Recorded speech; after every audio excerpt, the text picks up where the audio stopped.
Привет. Хань Ли и владыка Пылающее Пламя ищут мантру и находят нечто куда более опасное. Правду о том, почему секта была уничтожена. Во-первых, древние фрески в павильоне почитания открывают мрачный секрет. На стенах изображение тайной встречи патриарха секты с неизвестным в плаще, скрытой от глаз высших небесных властей. Теневая сделка, запрещенные знания, предательство на высшем уровне. Похоже, именно эта встреча запустила цепь событий, стерших секту с лица земли. Герои рискуют жизнями и движутся дальше сквозь пространственные разломы. Во-вторых, во дворце рождения близнецов их ждет жуткая находка.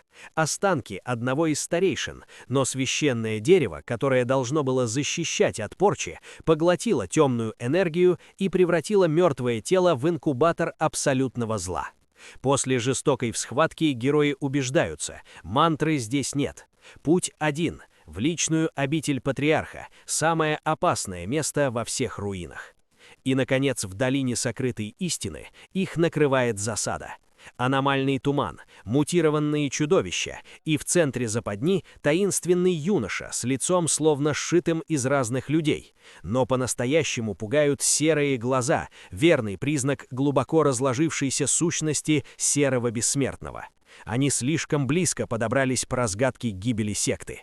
Теперь им предстоит битва с природой, которую еще никто до конца не понял. А теперь слушаем дальше.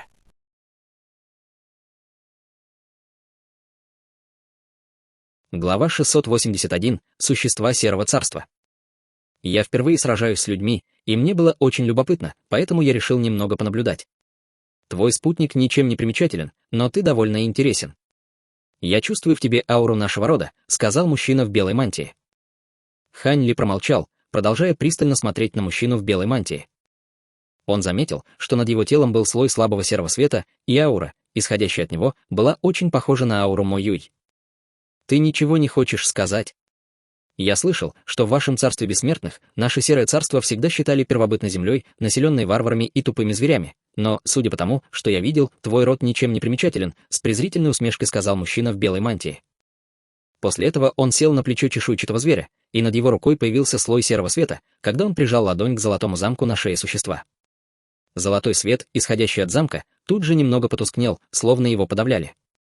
Затем над телом чешуйчатого зверя появился слой слабого серого света, и он снова смог двигаться. Как он подавляет силы закона времени в замке? С недоумением подумал Хань Ли. Прежде чем он успел подумать об этом, около дюжины обезьяноподобных существ снова набросились на него. Хань Ли перевернул руку, чтобы достать тыкву, в которой находились его воины Дао, а затем, подбросив ее в воздух, наложил на нее печать заклинания. Во вспышке желтого света из отверстия тыквы мгновенно выстрелило множество темно-желтых бобов, которые превратились в сотни воинов Дао, прежде чем броситься на обезьяноподобных существ. Это то, что вы называете воинами Дао. Как интересно, с любопытством заметил молодой человек в белой мантии. «Тебе больше не нужно меня защищать, иди и помоги товарищу Даосу Пылающее Пламя», сказал Хань Ли сущности огненного ворона. Как только его голос стих, огненно-серебряный доспех на его теле тут же отступил, прежде чем снова превратиться в серебряного огненного ворона, сидящего на его плече. После этого он, расправив крылья и издав чистый крик, полетел к бессмертному владыке Пылающее Пламя. В этот момент бессмертный владыка Пылающее Пламя с трудом сдерживал чешуйчатых зверей и обезьяноподобных существ, и, если бы не замедляющий эффект его золотого зеркала, он, скорее всего, уже бы потерпел поражение. Только получив подкрепление в виде сущности огненного ворона и большого количества воинов Дао, он, наконец, смог перевести дух и взглянуть в сторону Хань Ли. В этот момент Хань Ли и молодой человек в белой мантии все еще наблюдали друг за другом издалека, и ни один из них не торопился нападать. «Я слышал, что у вас, серых бессмертных, есть искусство совершенствования, которые позволяют человеку интегрировать зловещую ци в свое тело. У вас есть какие-нибудь искусства совершенствования, чтобы изгнать зловещую ци?» Внезапно спросил Хань Ли. Молодой человек в белой мантии, услышав этот вопрос, сначала немного опешил, но затем ему пришла в голову мысль, и он рассмеялся. «Неудивительно, что в твоем теле так много зловещей ци, ты, должно быть, каким-то образом раздобыла одно из наших искусств совершенствования, верно? Похоже, будет быстрее просто обыскать его душу». С этой мыслью Хань Ли прыгнул в воздух, а затем, задействовав свою способность реверсивной священной оси, мгновенно исчез с этого места. Молодой человек в белой мантии, увидев это, слегка удивился, и только тогда понял, что Хань Ли намеренно скрывал свою истинную силу, и теперь двигался гораздо быстрее, чем раньше. В его глазах появился яркий серый свет, когда он крепко сжал кулаки и издал громкий рев. За его спиной, как раз в тот момент, когда Хань Ли появился за его спиной, вырвался слой плотной зловещей ци, образовав огромный черный щит, и меч Хань Ли с оглушительным лязгом ударился о щит из зловещей ци, прежде чем отскочить. Взмахом руки он заставил золотой замок на шее чешуйчатого зверя засветиться, а затем тот быстро сжался, прежде чем защелкнуться на лодыжке Серого Бессмертного, после чего на его груди появилась золотая руна. Тело Серого Бессмертного тут же застыло, как и черный щит из зловещей ци за его спиной. Несмотря на это, Хань Ли не стал сразу же убивать его. Вместо этого он перевернул руку, чтобы призвать свою высшую небесную тыкву, и направил ее отверстие на Серого Бессмертного, после чего все духовные узоры на поверхности тыквы загорелись в унисон. Сразу же после этого он силой вонзил ладонь в нижнюю часть тыквы, и у ее отверстия появился зеленый вихрь, после чего изнутри вырвалась вспышка грозной силы. Увидев это, выражение лица Серого Бессмертного резко изменилось, и он, больше не притворяясь обездвиженным, перевернул руку, чтобы достать черный значок размером с ладонь, который затем подбросил вверх, и значок мгновенно взлетел, прежде чем увеличиться до размеров щита. На значке была изображена голова зверя, которого Хань Ли никогда раньше не видел, и его глаза внезапно загорелись темно-красным светом, словно он ожил. В то же время он открыл пасть, явив багровый вихрь, который излучал всплески своеобразных колебаний энергии. Из багрового вихря раздался тихий рев, после чего из него вырвалась вспышка сияющего багрового света, которая ударила по приближающемуся зеленому бамбуковому мечу облачного роя, и раздался громкий лязг, когда лазурный свет вокруг меча угас. Летающий меч тут же остановился, а вспышка багрового света также рассыпалась, вернувшись обратно в значок. В этот момент Серый Бессмертный, наконец, понял, что этот человек не так прост, как он думал, и на его лице появилось серьезное выражение, которое заменило его прежнюю насмешливую ухмылку. Щелчком запястья он заставил над рукой появиться вспышку серого света, как будто он надел невероятно тонкую серую перчатку. Он схватил золотой замок на своей лодыжке, и золотой свет вокруг замка беспорядочно замерцал, прежде чем полностью погаснуть, после чего он с легким треском был разблокирован. Призвав свой зеленый бамбуковый меч облачного роя, Хань Ли сделал глубокий вдох, и на его лице появилось удивленное выражение. Он понятия не имел, как этому Серому Бессмертному удалось подавить силы закона, заключенные в бессмертном сокровище 9 класса. Он взглянул на бессмертного владыку Пылающее Пламя и увидел, что с помощью сущности Огненного Ворона и воинов Даа Тому уже удалось убить несколько обезьяноподобных существ, но он все еще был заперт в ожесточенной битве с оставшимися обезьяноподобными существами и чешуйчатыми зверями. Хань Ли не знал, есть ли у Серого Бессмертного поблизости союзники или подкрепление, поэтому ему нужно было быстро закончить эту битву. С этой мыслью он немедленно высвободил свой золотой духовный домен, но лишь настолько, чтобы охватить себя и Серого Бессмертного, а также чешуйчатого зверя под ним. Сразу же после этого Хань Ли направил свою способность домен мантры и заявил: «Смена позиции».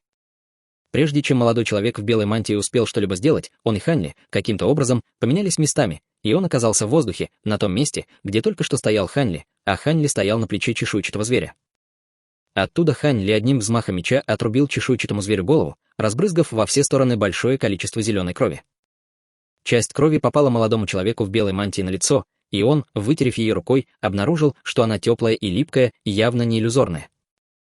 Увидев Хань Ли, в его глазах, наконец, промелькнул проблеск паники, и как раз в этот момент Хань Ли снова заговорил. «Обезглавить».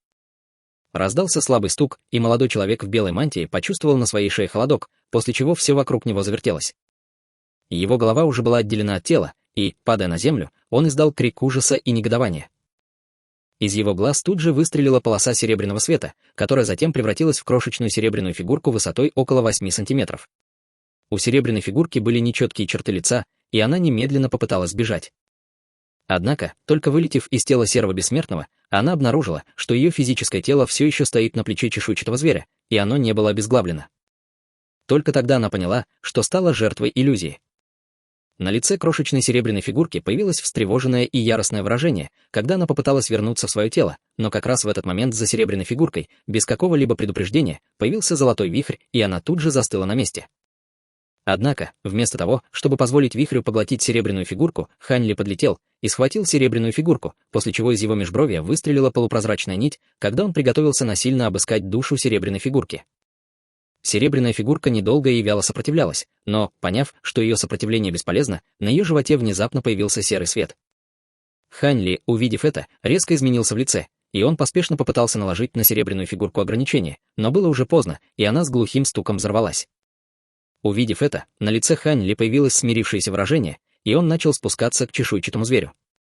К его удивлению, чешуйчатый зверь, почувствовав гибель своего хозяина, тут же раскрыл пасть, чтобы попытаться целиком проглотить тело серого бессмертного.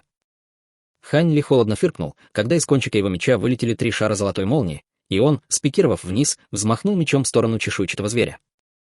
Раздался оглушительный грохот, когда тело чешуйчатого зверя, а также земля под ним, были рассечены надвое, и во все стороны вырвалось зеленое пламя, а его зеленая кровь хлынула на землю. Щелчком запястья Хань Ли притянул к себе тело серого бессмертного и, обыскав его, не смог найти черный значок, которым серый бессмертный пользовался раньше. Однако, он нашел на его запястье белый костяной браслет. Это инструмент для хранения. Хань Ли попытался очистить браслет, но тот никак не отреагировал, поэтому он пока просто надел его на свое запястье. После этого он взмахнул рукавом, чтобы открыть домен ветви цветка, а затем бросил тело серого бессмертного на первый этаж павильона, где находился Мо Гуан. Сразу же после этого он закрыл домен и, отведя свой духовный домен, бросился к бессмертному владыке Пылающее Пламя.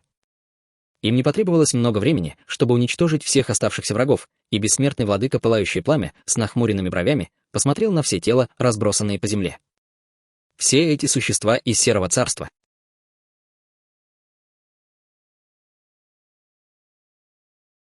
Глава 682. Первые признаки беспорядков.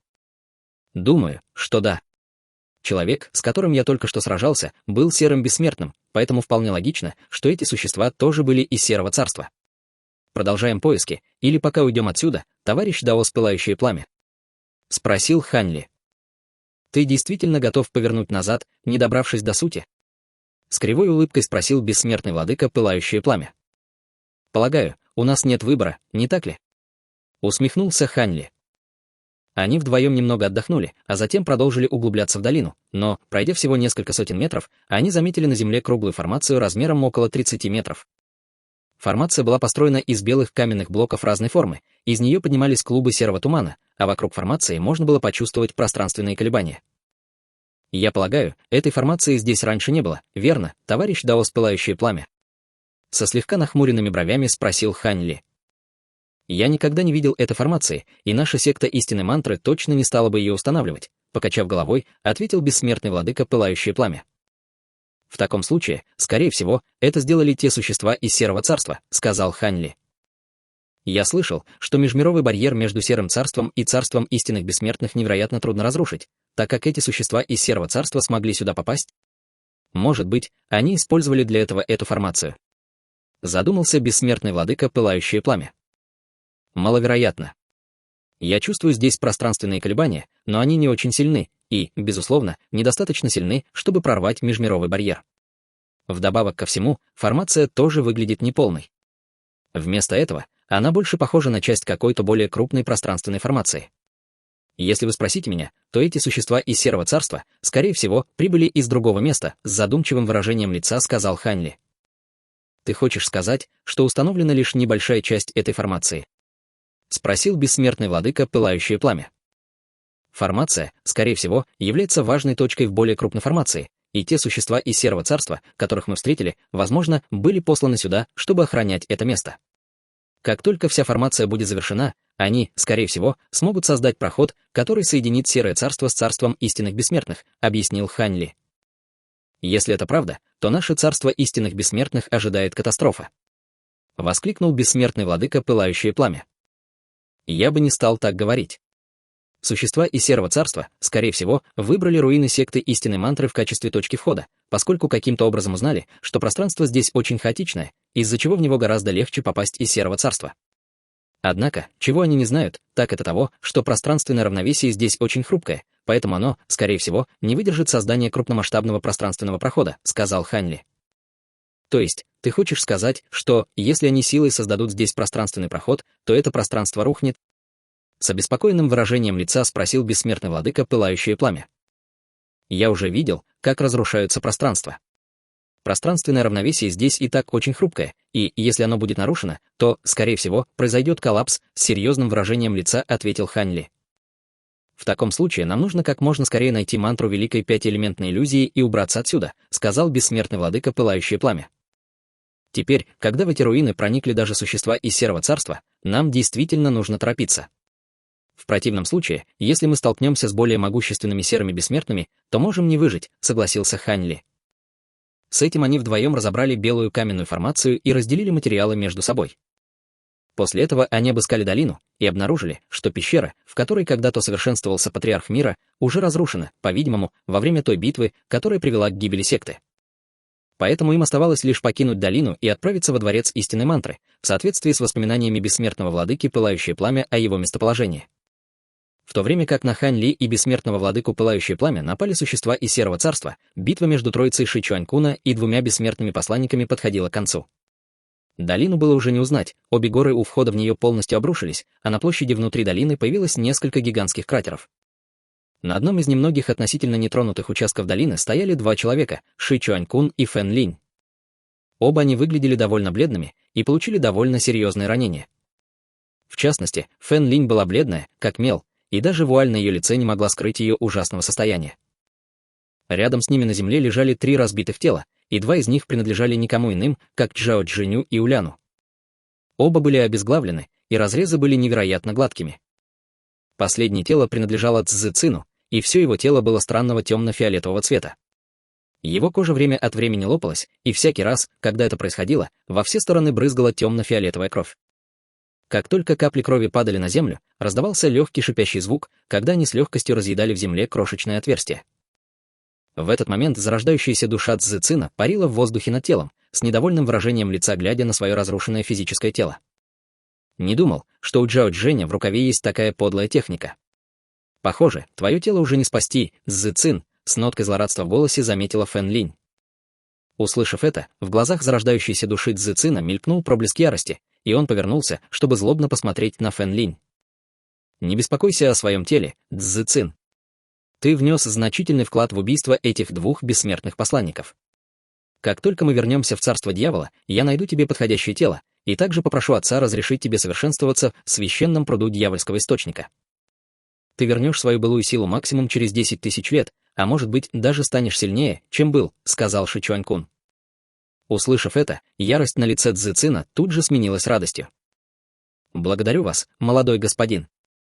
В твоем нынешнем состоянии ты больше не можешь сражаться, поэтому пока просто оставайся в этой тыкве дьявольской формы и восстанавливайся», — сказал Ши Чуанькун, призывая черную тыкву, и, по его велению, из тыквы вырвалась вспышка черного света, которая окутала зарождающуюся душу Цзы Цина, прежде чем втянуть ее внутрь.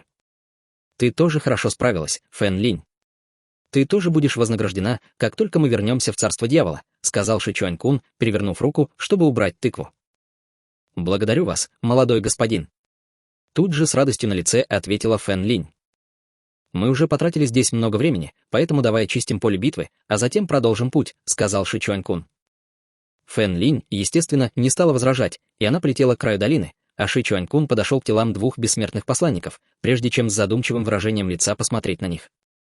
Как раз в этот момент пространство за пределами долины внезапно содрогнулось, и появились странные пятнышки серого света, после чего, без всякого предупреждения, возник тонкий серый разлом.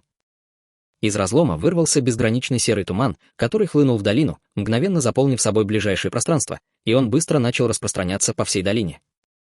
Увидев это, выражение лица Ши Чуанькуна слегка изменилось, и он сделал ручную печать, после чего из его тела выстрелило светящееся фиолетовое кольцо, которое зависло над головой, и начало излучать фиолетовый свет, чтобы защитить его.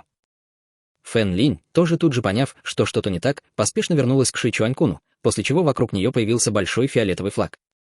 Ближайший серый туман быстро становился все плотнее и плотнее, а внутри него раздавались призрачные вопли, а также беспрестанно вспыхивали дуги серой молнии, что представляло собой своеобразное зрелище. «Молодой господин, нам нужно уходить отсюда. Это тот самый серый туман, который поглотил старейшину Цзина», — с серьезным выражением лица сказала Фэн Линь. «Пошли». Ши Чуанькун, услышав это, немедленно без колебаний поднял руку, создав шар фиолетового света, который окутал их обоих, прежде чем они умчались прочь. Почти в тот же момент из серого тумана выстрелил толстый разряд серой молнии, который в мгновение ока, преодолев расстояние в десятки километров, с невероятной скоростью ударил по серому свету. Раздался громкий удар, когда фиолетовый свет взорвался, и Ши Чуанькуна с Фэн Линь отбросило с небес, прежде чем они упали на землю. Похоже, Фэн Линь была поражена разрядом молнии, и она, выплюнув полный рот крови, который окрасил в красный цвет вуаль на ее лице, потеряла сознание. Фэн Линь. Как только Ши Чуанькун стабилизировался, он заметил, что Фэн Линь потеряла сознание, и он поспешно выпустил из руки вспышку фиолетового света, которая подхватила ее тело, чтобы он мог оказать ей какую-нибудь помощь. Как раз в этот момент из серого тумана выстрелили 4 серых человекоподобных фигуры, которые бросились на Ши Чуанькуна и Фэн Линь. Все эти фигуры были одеты в серые мантии, и их возглавляла невысокая фигура, у которой было серое скелетное тело, а не тело из плоти и крови. У 3 других фигур позади него были обычные тела из плоти и крови, и одним из них был молодой человек в серых доспехах.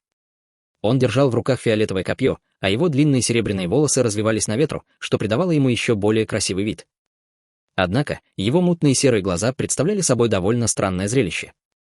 Также там была высокая и красивая молодая женщина, чью исключительную фигуру было видно даже сквозь ее свободную мантию, и, летя по воздуху, она время от времени поглядывала на серебристоволосого молодого человека.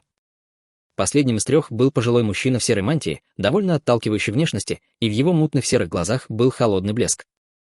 За ними в сером тумане следовал целый зверинец серых демонических зверей, в том числе львы, тигры, волки и обезьяны, и все они были огромными. Как только Ши Чуанькун увидел эти 4 фигуры, он немедленно определил их как серых бессмертных. Увидеть здесь серых бессмертных, естественно, было довольно тревожно, но он оставался спокойным и собранным, взмахнув рукавом, чтобы выпустить 4 черных талисмана размером с ладонь, которые излучали невероятно грозные колебания силы закона молнии и дьявольской ци. Раздался оглушительный грохот, когда все 4 черных талисмана одновременно взорвались, превратившись в 4 толстых разряда черной молнии, которые обрушились на 4 серых бессмертных.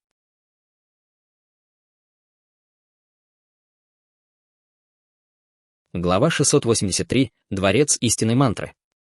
«Не затягивайте эту битву», — хриплым голосом сказал серый скелет, возглавлявший группу. В то же время во вспышке серого света в его руке появился костяной посох, которым он взмахнул в воздухе, выпустив длинную полосу серого света, которая поглотила 4 разряда черной молнии, выпущенные Ши Чуанькуном. Как только разряды молнии соприкоснулись с полосой серого света, они тут же бесследно исчезли, но в то же время большая часть полосы серого света тоже рассеялась. Ши Чуанькун, увидев это, ошеломленно замер, и он, держа Фэн Линь на руках, полосой фиолетового света умчался прочь.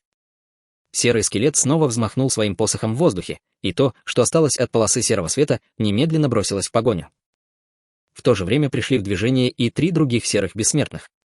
Седовласый молодой человек выбросил вперед свое копье, и из его кончика выстрелил толстый серый дракон из света. Молодая женщина перевернула руку, чтобы призвать серый кнут, с помощью которого она выпустила толстую серую проекцию кнута, в то время как пожилой мужчина в серой мантии открыл рот, чтобы выпустить длинную полосу серого света. 4 вспышки серого света быстро переплелись, образовав большую серую сеть, которая в мгновение ока настигла Ши Чуанькуна. Над сетью плыли слабые серые языки пламени, когда она с пугающей скоростью обрушилась на Ши Чуанькуна и Фэн Линь, и, в ответ, Ши Чуанькун открыл рот, чтобы выпустить шар черного света, прежде чем влить в него печать заклинания. Шар черного света тут же превратился в короткую черную алебарду, которая выстрелила вверх, и на передней части алебарды была выгравирована голова зловещего дракона, которая излучала грозную дьявольскую ци. Затем на его лице появилось свирепое выражение, и он, щелкнув запястьем, заставил черную алебарду резко увеличиться в размерах до более чем 300 метров, а затем она издала пронзительный визг. Из гигантской черной алебарды вырвалось бесчисленное множество вспышек черного света, и, в частности, рисунок головы дракона на ее кончике беспрестанно мерцал, словно вот-вот оживет. Гигантская алебарда была наделена грозной силой, рассекая на своем пути само пространство, когда она силой обрушилась на серую сеть, но сеть лишь слегка задрожала, прежде чем с легкостью выдержать удар. Однако, ее спуск немного замедлился. Ши Чуанькун, увидев это, был ошеломлен. Эта алебарда дьявольского дракона была очень известным оружием в царстве дьявола, но она даже не смогла поцарапать серую сеть. Как раз в этот момент серый скелет в 3-й раз взмахнул своим посохом в воздухе, выпустив вспышку серого пламени, которая исчезла в серой сети. Серые языки пламени на сети тут же взметнулись вверх, а затем превратились в бесчисленные тонкие нити серого пламени, которые обвили гигантскую алебарду. Окутанная серым пламенем, черная алебарда быстро уменьшилась до своего первоначального размера, а дьявольский свет, исходящий от нее, тоже быстро угас, словно ее разъедали, а рисунок головы дракона, выгравированный на ней, издал мучительный вопль. Серая сеть слегка задрожала, прежде чем продолжить спуск, и Ши Чуанькун, увидев это, с мрачным выражением лица, стиснул зубы и сложил ручную печать. Черная алебарда тут же начала излучать ослепительный черный свет, прежде чем с оглушительным грохотом взорваться, из взрыва появился огромный шар черного света. из шара черного света вырвалось множество черных проекций драконов, которые разлетелись во всех направлениях, и окружающее пространство яростно исказилось, когда появилось бесчисленное множество пространственных разломов. Из разломов хлынули всплески пространственной турбулентности, образовав порывы свирепого серебряного ветра, которые пронеслись по окрестностям. Черные проекции драконов и порывы серебряного ветра снова остановили серую сеть, а затем отбросили ее назад. Взрыв черной алебарды высвободил сокрушительную силу, и многим черным проекциям драконов и порывам серебряного ветра удалось прорваться сквозь серую сеть, чтобы ударить по 4 серым бессмертным, стоявшим за ней. Серый скелет, применяя одну секретную технику за другой, изо всех сил пытался противостоять этому натиску. Как раз в этот момент вышел вперед седовласый молодой человек, и фиолетовое копье в его руке, ярко засветившись, выпустило бесчисленное множество проекций копий, словно павлин, распускающий свой хвост. Раздалась серия глухих ударов, когда большинство приближающихся атак были отражены копьевидными проекциями, а остаточных ударных волн было достаточно, чтобы заставить 4 серых бессмертных отступить на несколько шагов, но все они остались совершенно невредимыми. Уловив момент, Ши Чуанькун открыл рот, чтобы выпустить вспышку серебряного света, которая окутала его самого и Фэн Линь, а затем превратилась в серебряную проекцию челнока, которая разделилась на сотни своих копий, прежде чем они разлетелись в разных направлениях, в мгновение ока исчезнув из виду. 4, увидев это, решили не преследовать их, и серые демонические звери за их спинами тоже остановились. Он так быстро сбежал. С ошеломленным выражением лица воскликнул пожилой мужчина в серой мантии.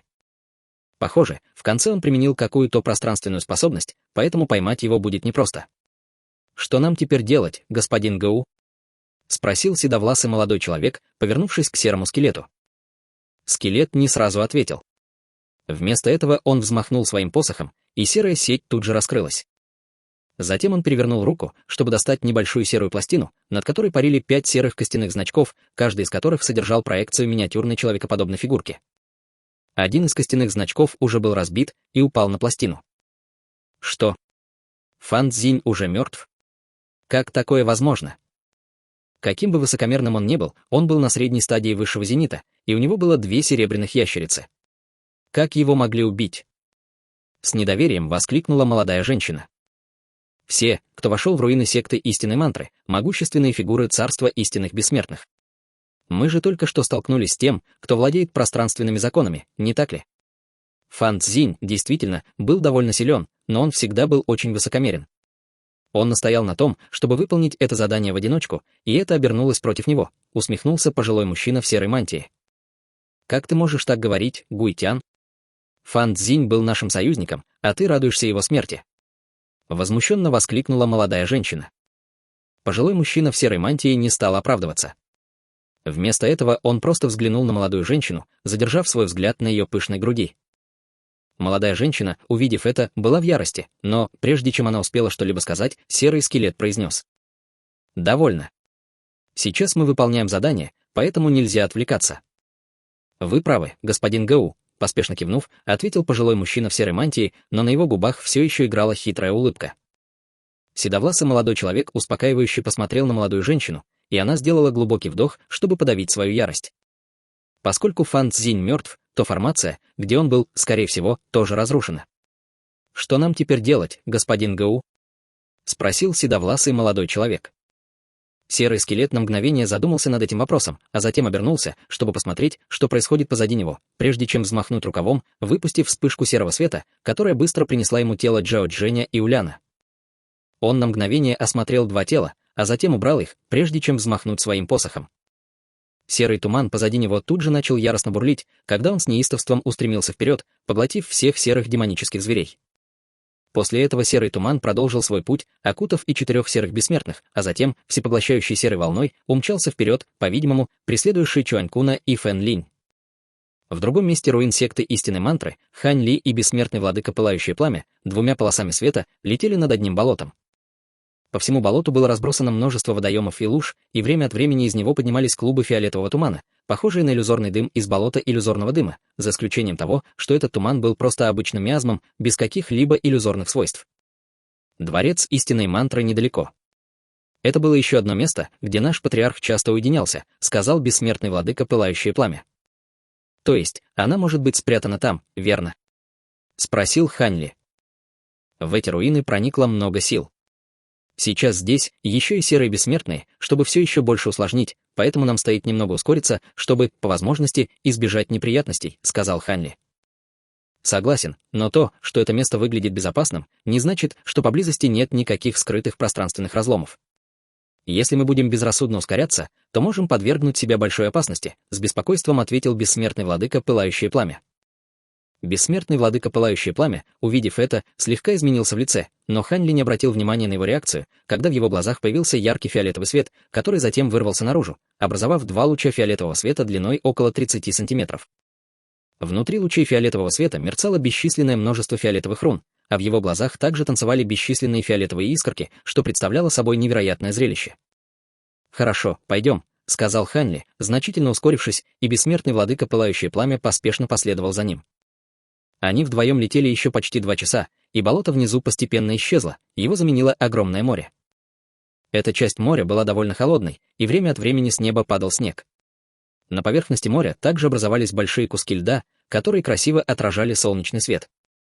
Добравшись до моря, бессмертный владыка Пылающее Пламя достал сокровищепластину, по-видимому, чтобы определить свое текущее местоположение, а затем полетел в определенном направлении. Они вдвоем летели еще некоторое время, когда впереди внезапно появился остров размером около 10 тысяч километров. Издалека можно было увидеть огромную гору в центре острова. Гора была такой же прямой и острой, как гигантский белый меч, а на вершине горы находился огромный дворец, белый, как нефрит. Казалось, что дворец был построен из какого-то белого нефритового материала, и время от времени из него поднимались лучи белого света, что создавало величественное зрелище. В отличие от разрушенных дворцов, которые Ханли с товарищем встречали до этого, этот дворец был совершенно невредим. Над входом во дворец висела огромная табличка с надписью «Дворец истинной мантры», выведенной большими золотыми иероглифами, которые под лучами солнца ярко светились.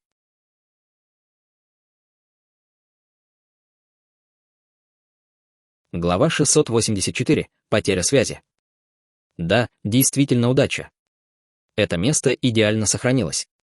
Восторженно воскликнул бессмертный владыка Пылающее Пламя. Окрестности этого дворца были изменены, поэтому я не думаю, что войти во дворец будет легко, задумался Ханли, осматривая территорию вокруг дворца своими адскими дьявольскими глазами. Действительно, вокруг дворца истинной мантры установлена наша формация «Пыль неба и земли». Это одна из самых мощных маскирующих формаций нашей секты, и даже существам на стадии высшего зенита с трудом удается ее обнаружить, поэтому то, что вы смогли сразу ее увидеть, очень впечатляет.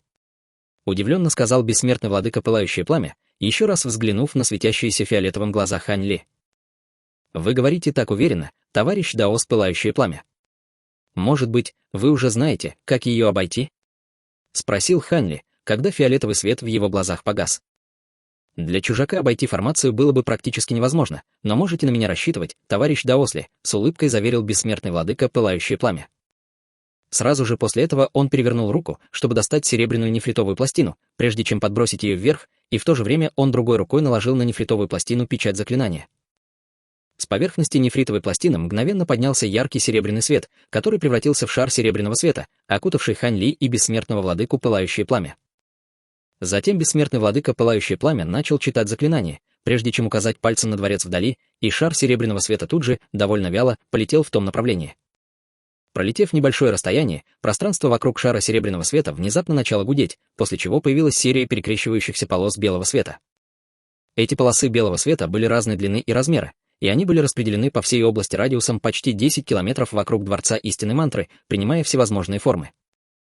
Ханли, с помощью своих адских дьявольских глаз, посмотрел на белый свет и обнаружил, что это была лишь самая поверхность формации, в то время как перестановки в глубине были еще более сложными. Благодаря своим адским дьявольским глазам он смог увидеть в окружающем пространстве бесчисленное множество белых искорок света разного размера, что представляло собой великолепное зрелище. Однако, если бы он сосредоточил свой взгляд на какой-либо отдельной искорке, то обнаружил бы, что она содержит в себе крошечный, независимый мир, в котором были всевозможные живые существа, небо, море, все это было невероятно реалистично и глубоко. Ханли с удивлением обнаружил, что формация была еще более глубокой, чем он себе представлял. Все эти искорки света казались независимыми, но между ними была какая-то связь, и, если бы какая-либо из них столкнулась с другой, то вся формация мгновенно активировалась бы, чтобы уничтожить нарушителя.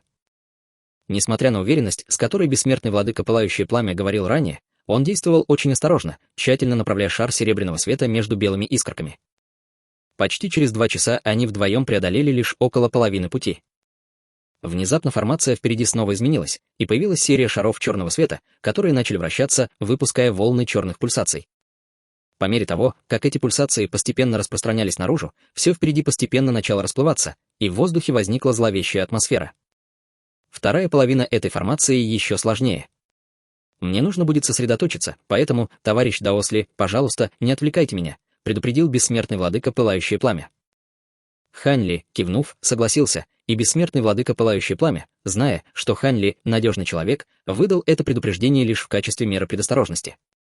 Он сделал глубокий вдох, но как раз в тот момент, когда он собирался направить шар серебряного света вперед, черные пульсации впереди внезапно пришли в полное замешательство, а затем быстро исчезли. Шары черного света тоже значительно уменьшились, и пространство впереди тут же прояснилось, открыв Хань Ли и бессмертному владыке Пылающее Пламя вид на ворота Дворца Истинной Мантры. В формации позади них весь белый свет тоже быстро погас, как будто формация каким-то образом была внезапно отключена. И Хань Ли, и бессмертный владыка Пылающее Пламя, увидев это, были весьма удивлены, но последний очень быстро среагировал, воспользовавшись этим шансом, чтобы резко ускорить шар серебряного света. Всего за несколько секунд он прошел через остальную часть формации, прежде чем оказался у ворот Дворца Истинной Мантры. «Что только что произошло?»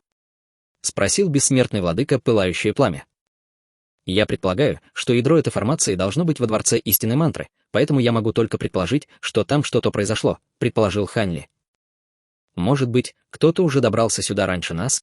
— спросил бессмертный владыка Пылающее Пламя, тоже поспешно устремив свой взгляд на дворец. Издалека ворота Дворца Истинной Мантры казались не такими уж большими, но только сейчас, когда они оказались прямо перед ними, он по-настоящему осознал, насколько они огромны. Стоя перед воротами дворца, они вдвоем были подобны паре крошечных муравьев, и они могли видеть длинный проход за входом во дворец, но, по какой-то причине, проход был очень тускло освещен. Даже с его исключительным зрением, Хань Ли мог видеть из входа лишь 30 метров вглубь дворца, и тьма внутри вселяла в него своеобразное чувство неминуемой беды. Он попытался протянуть свое духовное чувство в проход, но оно тут же было отброшено вспышкой невидимой силы. Он, слегка нахмурив брови, с вопросительным выражением лица повернулся к бессмертному владыке Пылающее Пламя. «Не смотрите на меня, товарищ Даосли, я тоже здесь впервые. Я знаю только, как пройти через формацию «Пыль неба и земли» снаружи, поскольку я как-то видел ее схему», пожав плечами, ответил бессмертный владыка Пылающее Пламя. «Ну, мы, безусловно, не можем сейчас повернуть назад, так что пойдем», — сказал Хань Ли, а затем вошел во дворец, и бессмертный владыка Пылающее Пламя поспешно последовал за ним. Внутри прохода, по-видимому, было установлено какое-то особое ограничение, и какие бы источники света ни пытались использовать Хань Ли и бессмертный владыка Пылающее Пламя, чтобы осветить путь впереди, они могли видеть максимум 60 метров. За этой точкой все было окутано тьмой. В этой области царила гробовая тишина, если не считать звука их шагов, и, даже пройдя 15 минут, все еще не было никаких признаков того, что они приближаются к концу прохода. В качестве меры предосторожности ни один из них не осмеливался ускоряться, и они продолжали медленно и неуклонно двигаться вперед. Полная тишина и удушающая тьма создавали очень неприятную атмосферу, и вскоре дыхание бессмертного владыки Пылающее Пламя стало немного затрудненным. Даже Хань Ли, по мере того, как они продолжали идти по этому, по-видимому, бесконечному пути, становился все более и более встревоженным. Как раз в этот момент впереди внезапно раздались тихие всхлипывания. Хань Ли тут же резко остановился, направив свою бессмертную духовную силу, но звук впереди резко оборвался, как будто это был просто плод его воображения. «Ты слышал это, товарищ Даос Пылающее Пламя?» — спросил Хань Ли, повернувшись к бессмертному владыке Пылающее Пламя, и обнаружил, что тот исчез. «Товарищ Даос Пылающее Пламя!» — позвал Хань Ли, влив немного своей бессмертной духовной силы в свой голос, из-за чего ближайшая земля и стены сильно задрожали. Однако, ответа все еще не последовало, как будто бессмертный владыка Пылающее Пламя действительно исчез. Неужели он попал в иллюзию? Хань Ли, слегка нахмурившись, направил свое грозное духовное чувство, но не смог найти ничего, что указывало бы на то, что он стал жертвой какой-либо иллюзии. «Товарищ Даос Мо Гуан, ты можешь». Внезапно он оборвал себя, обнаружив, что его связь с Мо Гуаном полностью исчезла. Казалось, что какая-то таинственная сила запечатала его духовное чувство, ограничив его сознанием. Он не только потерял связь с доменом ветви цветка, но и со всеми своими инструментами для хранения. Было неясно, попал ли он в какую-то иллюзию, но в этот момент Хань Ли понял, что, должно быть, активировал в проходе какое-то ограничение. Он на мгновение с нерешительным выражением лица огляделся, а затем внезапно ускорился, продолжая идти вперед. Он уже довольно долго шел по проходу, поэтому сейчас поворачивать назад было бы большой тратой времени. Вдобавок ко всему, он не знал, сможет ли он повернуть назад и уйти, даже если захочет. Немного погодя, впереди внезапно появился черный свет. Это была черная стрела света, которая с поразительной скоростью летела по воздуху прямо к его груди. Его видимость составляла менее 60 метров, но его реакция была невероятно быстрой, и он смог с легкостью уклониться от стрелы. Стрела продолжала лететь в темноту за ним, быстро исчезнув из виду. «Кто там?» — проревел Ханли, останавливаясь. Весь проход надолго задрожал, прежде чем снова успокоиться, но ответа из темноты впереди так и не последовало. Ханли холодно фыркнул и продолжил свой путь, но он сделал всего несколько шагов, когда из темноты выстрелила еще одна стрела черного света, которая с той же скоростью, что и предыдущая, устремилась к нему. Увидев это, он слегка удивился. Независимо от того, сколько еще этих стрел будет выпущено в него, они все равно были недостаточно быстрыми и мощными, чтобы представлять угрозу, так в чем же был смысл? С этой мыслью он уже собирался уклониться в сторону, как вдруг единственный источник света в окружающем пространстве внезапно исчез, погрузив его в непроглядную тьму. Раздался пронзительный визг, и Ханли, издав приглушенный стон, на пару шагов отшатнулся. Из-за внезапного наступления темноты он на долю секунды запоздал с реакцией, и в результате вторая стрела смогла задеть его плечо. Несмотря на то, что это был всего лишь скользящий удар, Ханли почувствовал, как будто кто-то силой вонзил ему в душу раскаленный до красна кинжал, причинив ему неимоверную боль. Ханли подавил разочарование в своем сердце и поспешно начал направлять свою бессмертную духовную силу, пытаясь создать какой-нибудь лазурный свет, чтобы осветить темноту, но какие бы источники света он ни пытался призвать, окружающая тьма не рассеивалась, не давая ему ни видеть, ни чувствовать что-либо.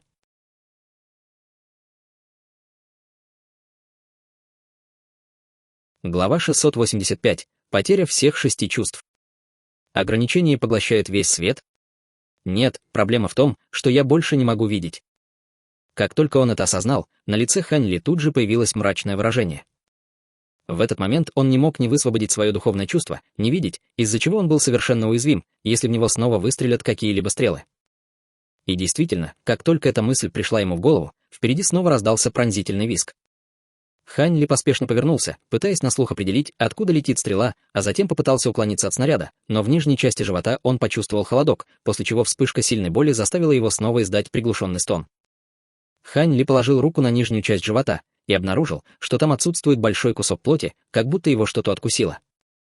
Он немедленно направил свое искусство происхождения Великой Вселенной, и с 36 его глубоких акупунктурных точек к ранам на его плече и нижней части живота хлынули потоки холодной энергии. После того, как он освоил искусство происхождения Великой Вселенной, он не только обрел невероятную силу, но и его регенеративная способность значительно улучшилась, и боль от 2 его ран тут же значительно уменьшилась. В то же время он взмахнул рукавом, чтобы выпустить из своего тела 9 зеленых бамбуковых мечей облачного роя, синий щит, золотой замок и высшую небесную тыкву. Все его остальные бессмертные сокровища находились в его инструментах для хранения, которые он больше не мог чувствовать, поэтому не мог их использовать. Прежде чем он успел что-либо сделать, снова раздался пронзительный визг. Определив на слух, где находится стрела, Ханли тут же ударил в том направлении кулаком.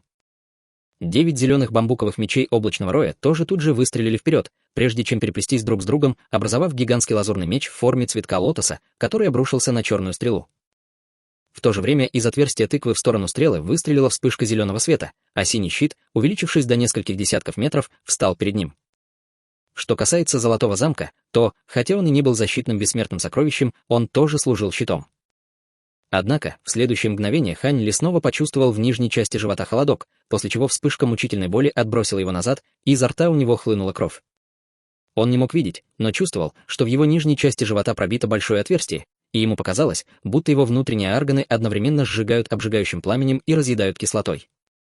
Он силой упал на землю, а затем тут же вскочил на ноги. Такая рана не могла полностью вывести его из строя, и он изо всех сил направлял свое искусство происхождения Великой Вселенной, чтобы ускорить восстановление. Что, черт возьми, происходит? С недоумением подумал Ханли. Через свою духовную связь со своими бессмертными сокровищами он мог чувствовать, что черная стрела света пронзила их насквозь, как будто она была совершенно нематериальной. В этот момент Ханли невольно охватила паника. Потеря зрения и духовного чувства уже была ужасной, а теперь, казалось, он не мог защититься от этих грозных черных стрел. Прежде чем он успел придумать выход из этой ситуации, снова раздался тот знакомый визг. Что еще хуже, черные стрелы, казалось, летели все быстрее и быстрее. Хань Ли тут же снова поставил перед собой все свои бессмертные сокровища, а также призвал свою священную ось мантры, которая, пока он уклонялся в сторону, выпустила во все стороны волны золотых пульсаций. Раздался слабый удар, когда Хань Ли снова отбросил назад, на этот раз стрела пронзила его плечо. В следующее мгновение он вскочил на ноги, и он был еще более напуган.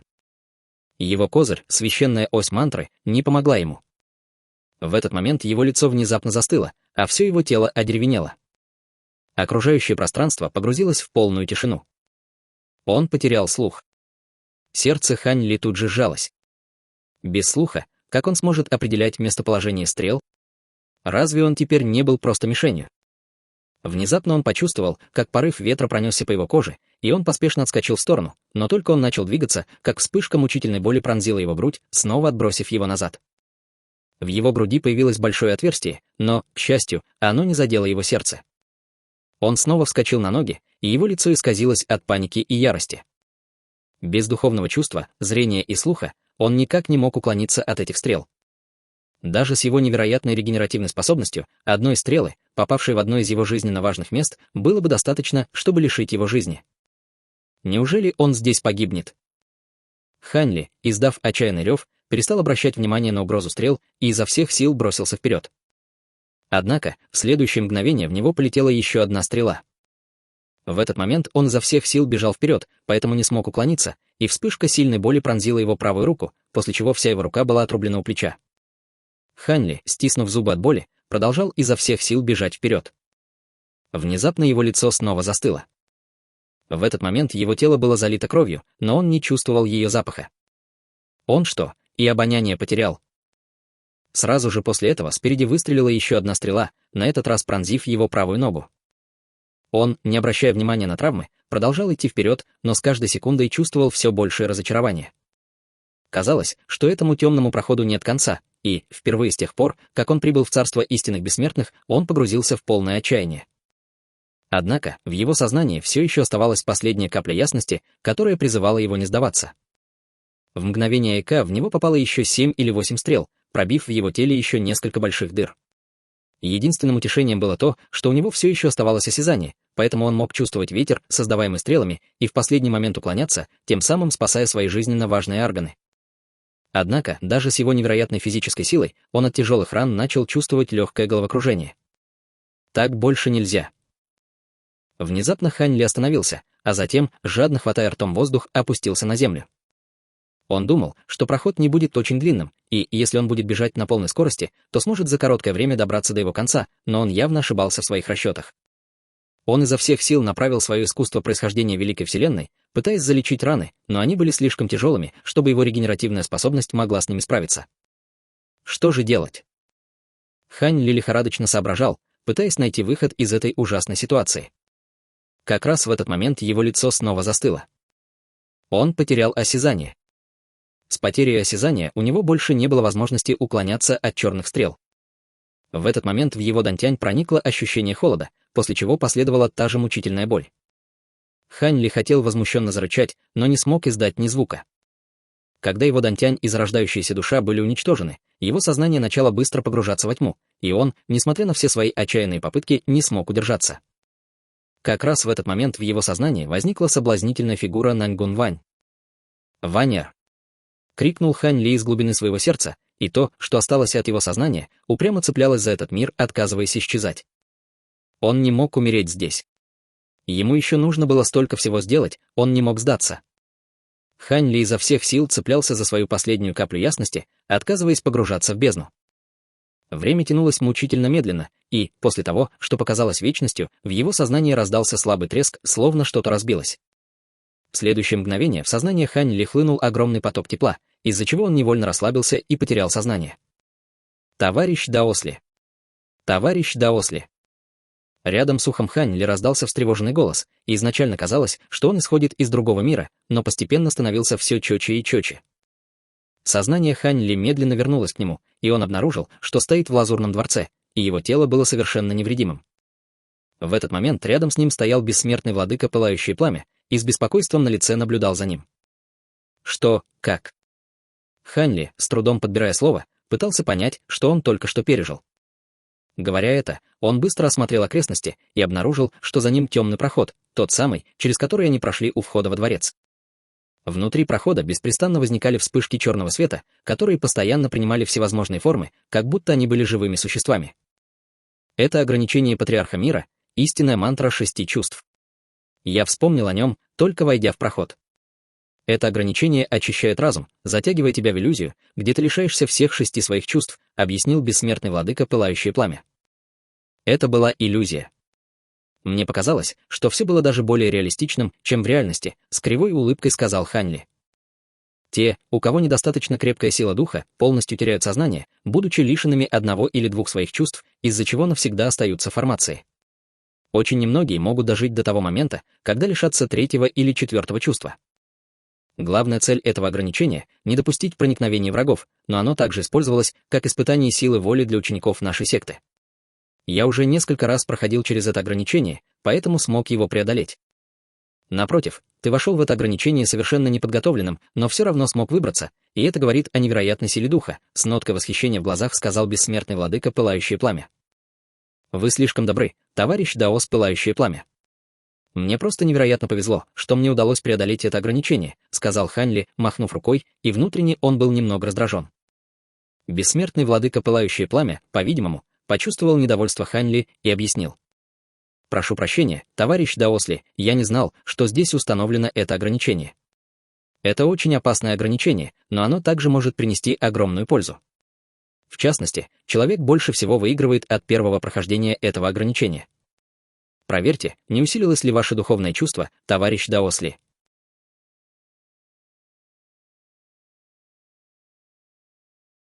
Друзья, эти главы, когда мозг убежден, что ты мертв, а единственное, что держит тебя в живых — образ любимой в кромешной тьме. Серый бессмертный принимает хладнокровие Хань Ли за слабость и платит за это головой. Пока враг самодовольно наблюдает за отвлекающим маневром, герой методично просчитывает его реакции, пряча истинные возможности. Домен мантры переписывает пространственные координаты, и доли секунды дезориентации хватает для обезглавливания. Душа врага пытается бежать серебряной фигуркой и моментально самоуничтожается, лишь бы не отдать тайны. Существа Серого Царства не знают плена. Найденная формация из белых камней не телепорт, а якорь для массового вторжения. Но захватчики не понимают, руины уже трещат от их присутствия, и открытие прохода схлопнет пространство, уничтожив все вокруг, включая их самих. Гонка к дворцу становится гонкой на выживание. По пути Ши Чуанкун убеждается в том же иначе. Его легендарная алебарда растворяется в сером пламени скелета Гус за секунды. Выживает не тот, у кого оружие мощнее, а тот, кто готов взорвать его сам, чтобы спастись. Финальное испытание — темный коридор дворца. Мантра 6 чувств гасит все — зрение, слух, осязание, ощущение собственного тела. Боль невыносима, хотя плоть цела. В абсолютной пустоте Хань Ли цепляется за единственное — образ Нангун Вань. Этот якорь ломает иллюзию. Духовное чувство усилено до предела. Но передышки нет, разъяренный скелет Гу уже мчится следом. Готовлю продолжение.